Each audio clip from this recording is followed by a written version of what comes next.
What is a Use Satelloon? magical floating satellites if they could. It's that they don't physically exist. They have been sending these up one at a time since it all began.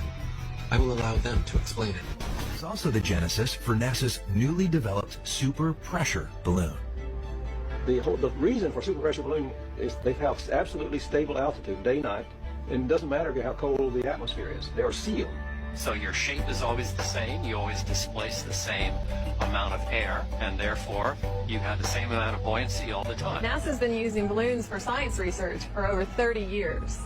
The exploration that can be done on balloons is continuing to grow. Standard balloon that I fly is about 660 feet long when it's made. So let me get this straight. It is now public knowledge that they send up satellites on massive helium-filled balloons. As you should know, NASA is the largest consumer of helium in the world, for obvious reasons. But the issue with society is that they never critically think. Just think for a second here. If these are sent up to provide the world with all of the important information we need, and I'm sure the entire process is expensive and difficult to accomplish, then please explain to me, what in the flat world do these pathetic animations do for you? Do they make you happy inside?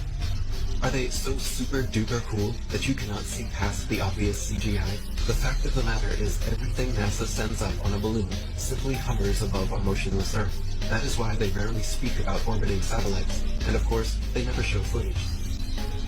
Here is some footage of a random evening with a man, the moon, and his Nikon P900. Notice anything floating up there? Get it, Bart. It's so bright out you can't see anything in the sky except the Fox satellite.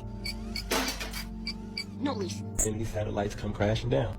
They fall out of the sky with those helium balloons attached to them all over the world. But you don't hear about it because you likely get your information from mainstream media. And I'm going to tell you why that's a bad idea. The same people that own the news are the same people that are perpetuating this hoax, alright? If you want the truth, you got to find it yourself. Plans came crashing to the ground. The failed launch of a balloon carrying a multi-million-dollar space telescope had onlookers scrambling for safety.